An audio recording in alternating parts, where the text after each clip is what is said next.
सध्या राज्य विधिमंडळाचं अर्थसंकल्पीय अधिवेशन सुरू आहे. हे अधिवेशन बघायला गेलं तर प्रचंड रटाळ अशा पद्धतीचं कामकाज तिथे सुरू आहे. छोट्या-मोठ्या चिटपूट गोष्टी आणि घटना घडतायत.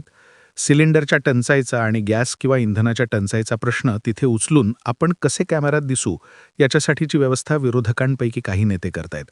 पण जर आपण गुरुवारचा दिवस पाहिला तर गुरुवारच्या दिवशी एक गोष्ट घडताना दिसत होती आणि ती म्हणजे नगरविकास मंत्री आणि उपमुख्यमंत्री असलेल्या एकनाथ शिंदे यांना थेट घेरण्याऐवजी त्यांच्या विभागांच्या चौकशा लावून देवेंद्र फडणवीसांची आर्मी एका वेगळ्या पद्धतीत कामाला लागलेली आहे. जी खाती किंवा जी मंत्रालयं एकनाथ शिंदे यांच्याकडे आहेत त्या मंत्रालयांमधल्या गोष्टी बाहेर आणून लवकरच एकनाथ शिंदे यांच्यावरती दबाव आणि दडपणाची एक व्यवस्था फडणवीसांकडून केली जाते का, हे नेमकं मामला आहे आणि का असं केलं जातंय चला बघूया आजच्या या व्हिडिओत.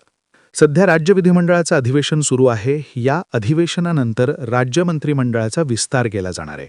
काही जणांचा खांदेपालट केला जाणार आहे आणि यापैकी एकनाथ शिंदे यांच्या शिवसेनेतल्या 4 मंत्र्यांना वगळून त्यांच्याऐवजी नवीन मंत्र्यांचा समावेश केला जाणार आहे. ही गोष्ट फक्त शिवसेनेची किंवा शिंदेंच्याच पक्षाची आहे असं नाहीये. भाजपमध्ये सुद्धा काही मंत्री बदलले जाणार आणि या सगळ्या गोष्टींमध्ये जसं भाजप आणि शिवसेनेचं आहे तसंच राष्ट्रवादीच्या बाबतीतही होऊ शकतंय, पण तिथे थोडंसं प्रमाण कमी आहे. कारण इथे मोठ्या संख्येने काही गोष्टी घडतील, पण राष्ट्रवादीमध्ये काही मोजक्याच लोकांवर बाहेर जाण्याची वेळ येणार आहे तर काही मोजक्याच लोकांना फक्त आत येता येणार आहे, अशी राष्ट्रवादीची स्थिती आहे येत्या आठवड्यात. कारण तोपर्यंत काही गोष्टी स्पष्ट होतील. दिल्ली काही गोष्टी म्हणतीये आणि देवेंद्र फडणवीसांना नको असलेली माणसं भाजपच्या कोट्यातून मंत्रिमंडळात येतील असे संकेत आहेत. हे काय आहे ते मी सगळं आपल्याला सांगणार आहे. पण आता या मंत्रिमंडळाच्या विस्ताराच्या आधी एकनाथ शिंदे यांच्या बाबतीत दबावतंत्र किंवा दबावतंत्र अवलंबायला मुख्यमंत्री फडणवीसांनी सुरुवात केलेली आहे. मुंबईजवळ किंवा मुंबईच्या आसपास MMRDA रिजन म्हणजे महामुंबई प्रदेशामध्ये जी काही पायाभूत सुविधांची विकास कामं चालू आहेत, यामध्ये सर्वाधिक विकास कामं जर आपण विचार केला तर ते कुठे आहेत असा क्रम लावायचा म्हटला तर पहिल्या 3 विभागांमध्ये येतो तो मीरा भाईंदर हा परिसर. या परिसरामध्ये खूप मोठ्या प्रमाणात विकास कामं सुरू आहेत. कारण एकनाथ शिंदे जेव्हा मुख्यमंत्री होते त्यावेळेला खूप मोठ्या प्रमाणात निधी या भागाला दिला गेला. अर्थात जवळपास 800 ते 1200 कोटी रुपयांचा निधी मिळवलेला हा परिसर आहे. या परिसरातले जे आमदार आहेत शिवसेनेचे प्रताप सरनाईक यांना काही यश देऊ शकलेलं नाहीये आणि साहजिकच मग शिंदेंना पण तिथे यश मिळालेलं नाहीये. या भागामध्ये प्रताप सरनाईक आणि नरेंद्र मेहता जे भाजपचे आमदार आहेत यांच्यामध्ये विळा भोपळ्याचा सोडा, अगदी साप आणि मुंगुसाचाही सोडा, अक्षरशः भारत-पाकिस्तान असं वॉर सुरू असतं. हे वॉर राजकीय असतं आणि ते व्यक्तिगत पातळीवरही असतं. पण व्यक्तिगत पातळीवर दोन्ही पक्षांचे प्रमुख नेते त्यांना नियंत्रणात ठेवतात आणि त्यामुळं ते पक्षीय पातळीवर आणि प्रशासकीय पातळीवर खूप मोठ्या प्रमाणात सुरू आहे. ह्या नरेंद्र मेहतांनी प्रताप सरनाईकांचं पूर्ण शक्तिपात करून टाकलं होता राजकीयदृष्ट्या आणि त्यामुळे नुकत्याच झालेल्या महानगरपालिकेच्या निवडणुकीमध्ये त्यांना काहीच यश मिळालं नाही. जेमतेम 3 लोक त्यांचे निवडून आले. हे प्रताप सरनाईक जवळपास 60 आणि 70ची उड्डाणं भरण्याची गोष्टी इथे करत होते आणि त्यामुळं या प्रताप सरनाईकांच्या माध्यमातून जी काही कामं सुरू आहेत या कामांना होणारा विलंब हा इथल्या एकूणच सरकारी व्यवस्थेवर ताण आणणार आहे. इथे उड्डाणपुलांचं काम सुरू आहे. इथे दहिसरचे टोल नाका जो आहे तो हटवण्याच्या संदर्भातलं काम त्यालाही विलंब झाला.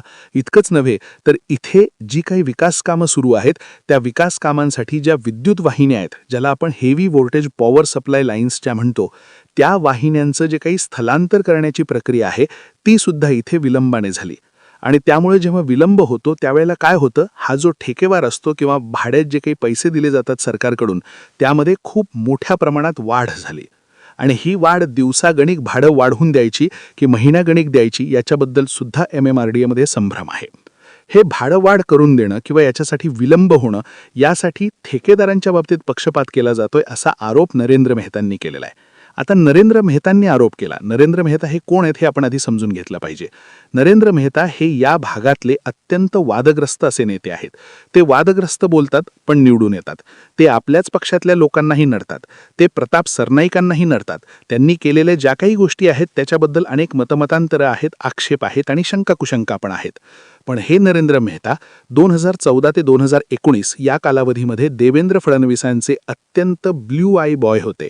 आत्ता ते तितके राहिलेले नाहीयेत, पण शेवटी तुम्ही शोले 2 वेळा बघा तितकाच तुमच्या लक्षात राहतो आणि तुम्ही तो 20 वेळा बघा तितकाच तुमच्या लक्षात राहतो. आता जरी नरेंद्र मेहता हे काही खूप क्लोज सर्किटमध्ये फडणवीसांच्या नसले तरी त्यांची पूर्वपुण्याई त्यांना उपयोगी पडते. आणि त्याच पूर्वपुण्याच्या जोरावर नरेंद्र मेहता एकनाथ शिंदे यांच्या MMRDA या मंत्रालयाला घेरण्याचा प्रयत्न करतायत. खरं तर ते राग कोणावर काढतायत? प्रताप सरनाईकांवर काढतायत. पण त्याचा फायदा किंवा त्याचा फटका कोणाला बसतोय?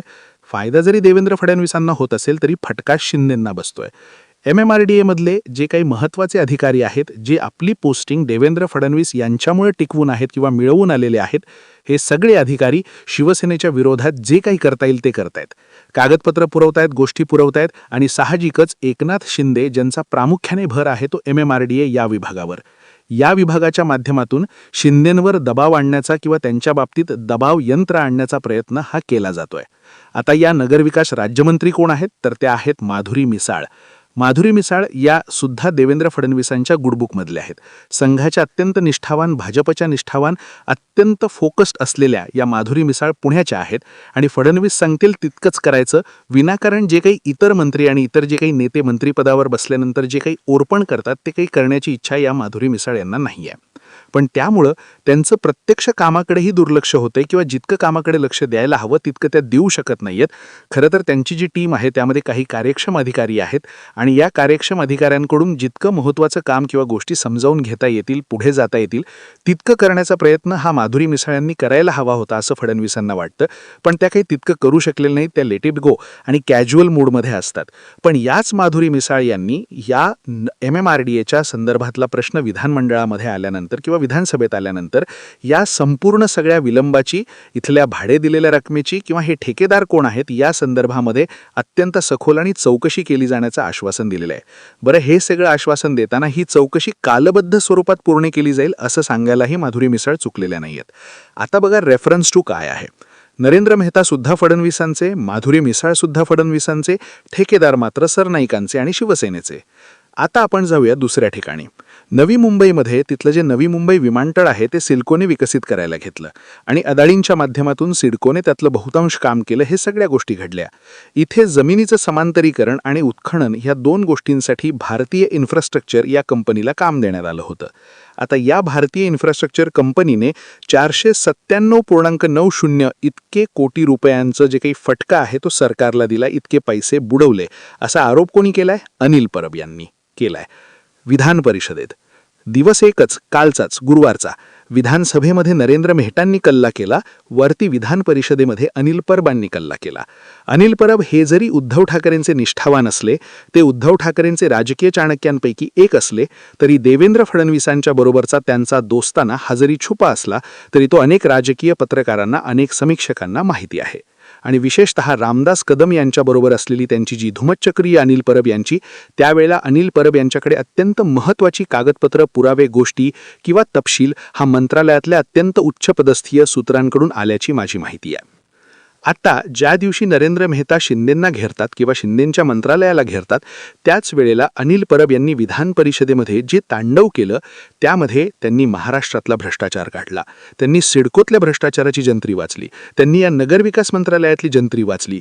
या भारतीय इन्फ्रास्ट्रक्चरने 497 कोटी डुबवलं सरकारचे, हे प्रकरण त्यांनी समोर आणलं. हे एकूण काय आहे? तर जे शिंदेंकडे आहे त्याला घेरायला आता फडणवीसांनी सुरुवात केलेली आहे. कारण या विधिमंडळाच्या अधिवेशनानंतर, या अर्थसंकल्पीय अधिवेशनानंतर मंत्रिमंडळाची पुनर्रचना होईल. त्यावेळेला शिंदे पूर्ते दबावाखाली असले पाहिजेत आणि शिंदेंचे जे 4 बॅड बॉयज आहेत, जे शिंदेंनी सुद्धा शॉर्टलिस्ट केलेले आहेत किंवा निवडून ठेवलेले आहेत, हे बॅड बॉयज आणि शिंदेंचंही बॅड बॉयज म्हणजे त्यांच्याही नजरेत आहेत की शिवसेनेचे कोण बॅड बॉयज आहेत जे मंत्रिमंडळातून बाहेर जाणार आहेत. हे सगळं करत असताना फडणवीस मात्र काय करतायत? नरेंद्र मेहता असू द्यात, माधुरी मिसाळ असू द्यात, अनिल परब असू द्यात, यांच्या माध्यमातून शिंदेंवर एक दबाव यंत्र, दबाव तंत्र विकसित करतायत आणि शिंदेंना सतत दबावाने दाबलेलं ठेवण्याचा प्रयत्न करतायत. अर्थात शिंदेंना हे असं करण्याच्या मागचं कारण आहे की येणाऱ्या मंत्रिमंडळाच्या विस्तारामध्ये त्यांच्या पदरात, त्यांच्या शिवसेनेच्या पदरात महत्त्वाची मंत्रिपदं पडू नयेत याची खबरदारी ही आत्तापासूनच घ्यायला फडणवीसांनी सुरुवात केलेली आहे. आता या दबावतंत्रामध्ये शिंदे किती दबतात, त्यांचे बॅड बॉयज शिंदेंना किती अडचणी आणतात, या सगळ्या गोष्टी काळानुरूप आपल्याला कळणार आहेत. मित्रो, शिंदेंवर आता दबावतंत्र अवलंबायला फडणवीसांनी सुरुवात केलेली आहे. कारण आता अजित पवार आपल्यामध्ये हयात नाहीयेत. अजित पवार हे अत्यंत दमदार नेते होते. जरी ते देवेंद्र फडणवीसांच्या कलाने काम करणारे होते तरी ते मोठे नेते होते. आता एकनाथ शिंदे यांना सतत दबावाखाली ठेवून आपल्याला जी हवं ते राज्यात करण्याचा एक अनोखा प्रयत्न देवेंद्र फडणवीसांनी सुरू केलेला आहे. त्या प्रयत्नाला ही आत्ता विधिमंडळ अधिवेशनापासून सुरुवात तर झालेलीच आहे. येणाऱ्या काळात आणखी काय काय होतं आणि शिंदेंना कोण आणि कसं अडचणीत आणतं हे आम्ही आपल्याला सांगणार आहोत. एकनाथ शिंदेंच्या अडचणी येणाऱ्या काळामध्ये वाढतील असं आपल्याला वाटतंय का? त्यांचीच माणसं त्यांच्या अडचणींमध्ये भर घालतील असं आपल्याला वाटतंय का? आपल्याला जे वाटतंय ते कमेंटमध्ये जरूर लिहून कळवा आणि अशाच राजकीय घडामोडी जाणून घेण्यासाठी आपल्या सत्यवाणी न्यूज या चॅनलला सबस्क्राईब करा. धन्यवाद.